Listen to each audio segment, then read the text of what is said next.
आप सभी को सरिता का नमस्कार। आपके अपने YouTube चैनल जीवन चक्र में आपका स्वागत है।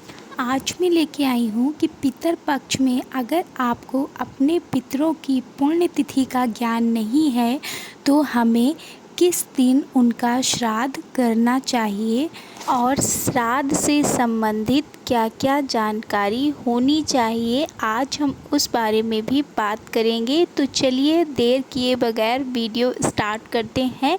अगर आप मेरे चैनल पे पहली बार आए हैं तो प्लीज़ मेरे चैनल को लाइक शेयर सब्सक्राइब करिएगा। पितृ पक्ष में पितरों की तिथि को ही मरण तिथि कहा गया है और उसी को हम पुण्यतिथि के नाम से जानते हैं।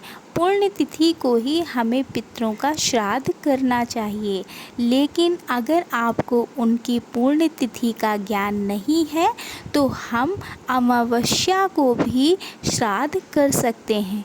कहते हैं सर्वपितृ अमावस्या को कुल के उन लोगों का श्राद्ध किया जाता है जिन्हें हम नहीं जानते या जिनकी तिथि का हमें ज्ञान नहीं होता है। गरुड़ पुराण में लिखा है कि अमावस्या के दिन पितृगण वायु रूप में घर के दरवाजे पर उपस्थित रहते हैं और अपने सर्वजनों से श्राद्ध की अभिलाषा लगाए रखते हैं।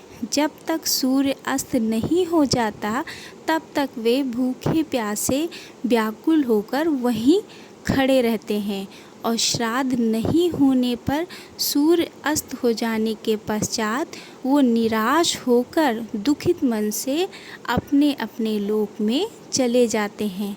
अतः अमावस्या के दिन प्रयत्नपूर्वक श्राद्ध हमें अवश्य करना चाहिए। कहते हैं कि श्राद्ध पक्ष में तर्पण और पिंडदान करने से ना सिर्फ पितरों को तृप्ति मिलती है बल्कि पूर्वजों का ऋण भी चुकता हो जाता है। तो पितृपक्ष में हमें अवश्य श्राद्ध करना चाहिए। और इस साल 29 सितंबर को 3:26 से श्राद्ध लग रहा है और 30 सितंबर को दोपहर 12:21 तक रहेगा। तो आप पितृपक्ष में पूर्वजों का श्राद्ध दोपहर के समय किया जाता है। यही वजह है कि 29 सितंबर को प्रतिपदा तिथि का श्राद्ध मान्य होगा। पूर्णिमा का श्राद्ध पितृपक्ष के आखिरी दिन सर्वपितृ अमावस्या पर किया जाता है। इस साल सर्वपितृ अमावस्या 14 अक्टूबर को होगी। श्राद्ध कर्म करने का सही समय अगर देखा जाए तो दोपहर के समय धूप ध्यान करना चाहिए। शास्त्रों के अनुसार सुबह और शाम को देवी देवताओं की पूजा पाठ किया जाता है।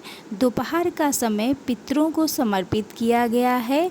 इस दौरान ही कौवे, चींटी, गाय, कुत्ते और देव पंचबली भोग देना चाहिए। ब्राह्मणों को भोजन कराना चाहिए। दोपहर के करीब 12 बजे पितरों को याद करते हुए श्राद्ध कर्म करना चाहिए और अपने श्राद्ध को इस तरीके से संपन्न करना चाहिए। श्राद्ध के समय अगर हम भोजन की बात करें तो श्राद्ध करने के लिए किसी ब्राह्मण को आमंत्रित करें और भोजन कराएं।